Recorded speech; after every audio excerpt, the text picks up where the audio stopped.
Oh shit! I didn't mean to do that. Oh, what's my name again? It was 2727. You can call me 27. You can call me 27. I don't even know which one my name is.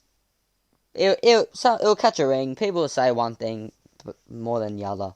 But top 10 Spider-Man villains. I did a video, by the way, not to brag. I did a video about all the villains that's gonna be in Spider-Man Far From Home. No, it's called No Way Home. See, that's why I didn't get a lot of views last time.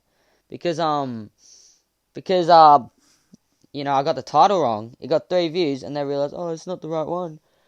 Yeah. Did I mention I have a song, by the way? I got a SoundCloud.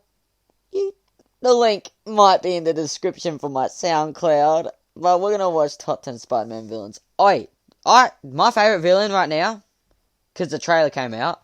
I don't know why, but I think Doc Ock is my favourite villain now. Fuck, my head's itchy. I don't know why, he just looks so clean.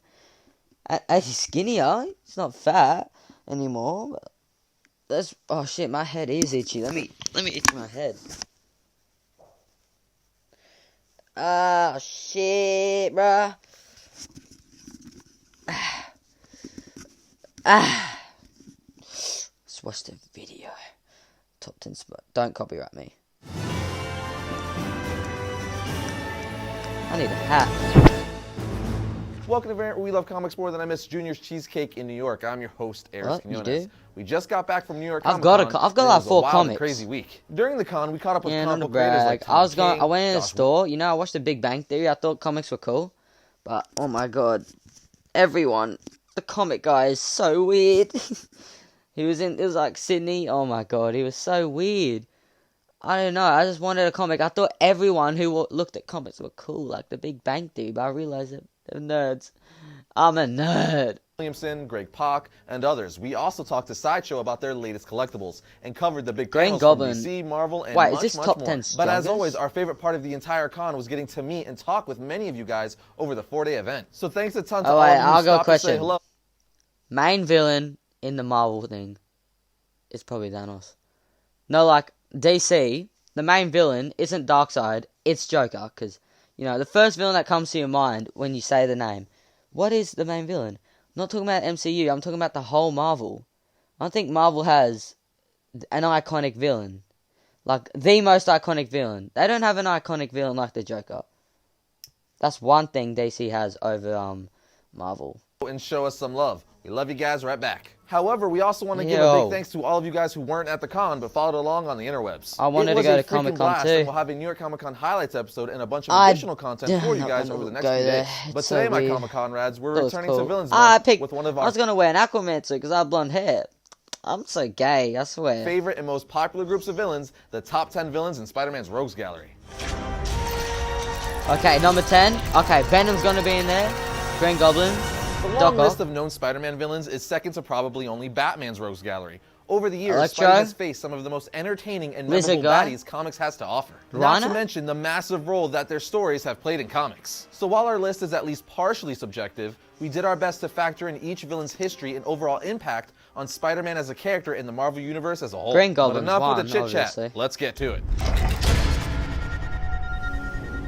First on our list at number 10 is Electro. Maxwell Dillon, mostly known as Electro, has been a thorn in the webhead's side since he made his first appearance in Amazing Spider-Man issue 9 in 1964. After this once electrical engineer was struck by lightning, he was transformed into a human superconductor of sorts, capable of producing up to a million volts of electricity from his body. This makes him a formidable foe for not only Spider-Man, but almost anyone, really. Not gonna lie, in Spider-Man, the movie with the Electro guy, he was shooting lightning bolts at him everywhere, and he didn't die.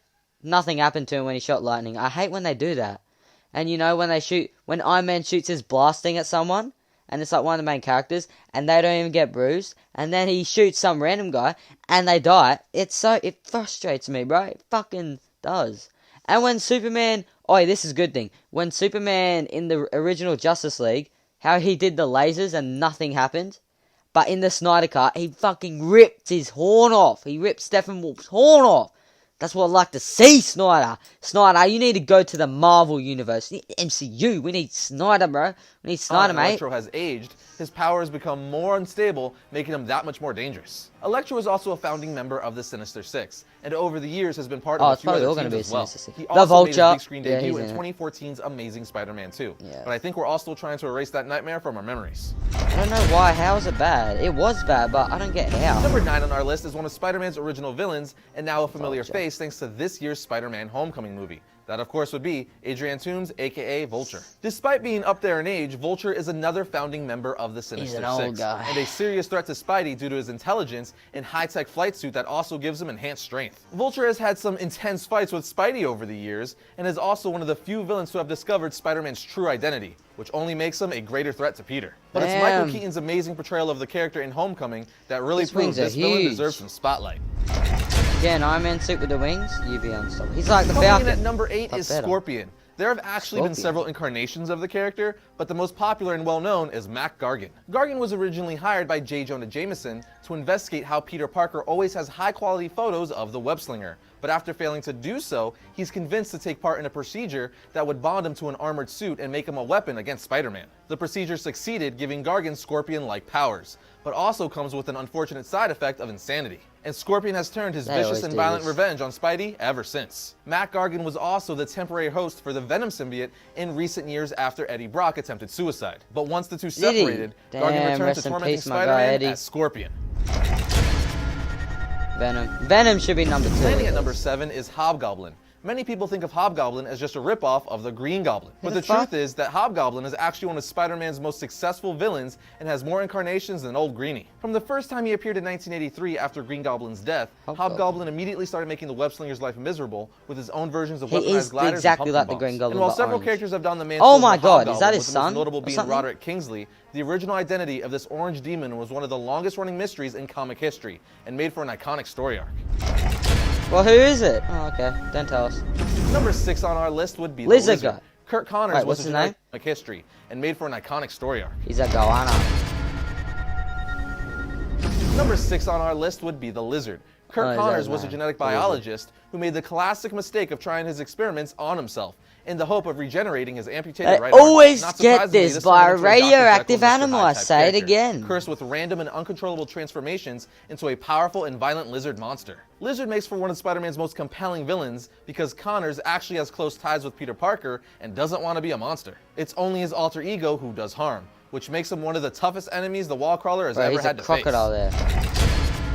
Mate, what's going on? At number 5 is one of Spider-Man's longest-running arch-enemies, Sergei Kravenov, aka Kraven the Hunter. This baddie has appeared in several issues over the years, but the biggest factor for his spot on this list is wrapped up in one 6-part story called Kraven's Last Hunt. I don't need to go too deep into it because it's one of the most iconic comic book stories of all time, but in summary, Kraven hunts Spider-Man, nearly kills him, and buries him alive, just because he can. Bottom line, Kraven is a rare combination of intelligence and full-on crazy. Not to mention one of the few villains who can claim to have really almost killed. How long does no one has killed Spider-Man? Okay, that's a personal question, but let's look at the statistics. Spider-Man. Taking the number 4 spot is a villain some might think is just a Daredevil enemy. Oh, that's but they'd be wrong. I'm talking about the massive crime lord Kingpin. Wilson Fisk, aka Kingpin, first appeared as a Spider-Man villain in the Amazing Spider-Man issue 50 in 1967. And over the years, he has become one of the most formidable and powerful supervillains in all of New York. Kingpin doesn't have any superpowers, but he manages to wield his intense control of the criminal underworld using his intelligence and his massive, physically intimidating frame. In fact, arch enemy to 2 of Marvel's biggest heroes is a statement to itself. He's a bad dude. Yeah, I had to skip it. That Kingpin is leading off the big 3 is the insane symbiote himself, yeah, Venom. The alien symbiote first appeared in 1984, but it wasn't until he bonded with Eddie Brock in the Amazing Spider-Man 300 in 1988 that it took the name Venom, and solidified itself as one of Spider-Man's most dangerous enemies. Because this symbiote originally bonded with Spider-Man when it first arrived on Earth, Brock and any of the other hosts have inherited more powerful versions of Spidey's superhuman abilities, making Venom the dark and deadly doppelganger of Spider-Man. Over the years, Venom has become insanely popular with readers and has also become more of an anti-hero. But the trouble he has repeatedly caused for the webhead and his insane unpredictability makes him easily one of Spider-Man's biggest problems. Who's number 2? Number 2 is none other than Dr. Otto Octavius, most known by the name Dr. Octopus. Since his debut in Amazing Spider-Man issue 3 in 1963, Doc Ock has not only become one of Spidey's greatest villains, but one of the best and most popular villains in the Marvel Universe. With his genius-level intellect combined with the powerful mechanical arms that are permanently fused to his back, Doc Ock has had numerous brutal face-offs with Spider-Man through the years, and consequently played a big role in the development of Spidey and Peter Parker as a character and hero. One of the best examples of this is when Doc Ock managed to successfully inhabit Peter Parker's mind in the Superior Spider-Man storyline, effectively taking over his body and leaving Peter's consciousness to die in his old failing body. I won't spoil how it ends, but it's awesome. If that's not enough, as the original founder of the Sinister Six not in it? and the leader of the Masters of Evil, Doc Ock has been responsible for threats that put the whole world at risk. So yeah, I'd say that's enough to earn his place on this list. Mysterio's number one. No, taking the top spot at number one, of course, is Norman Osborn, would you put Hobgoblin on there?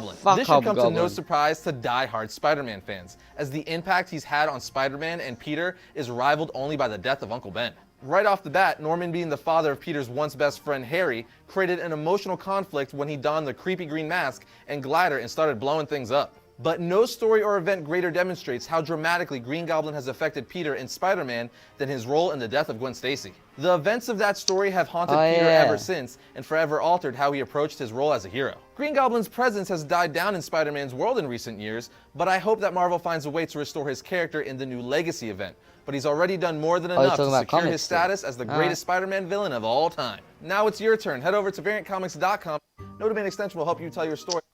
Well, I think Mysterio should have been in there, since he's like, he's iconic. Mysterio. He's a guy who wears a goldfish bowl on his head. How can you get more iconic than that? Oh, yeah.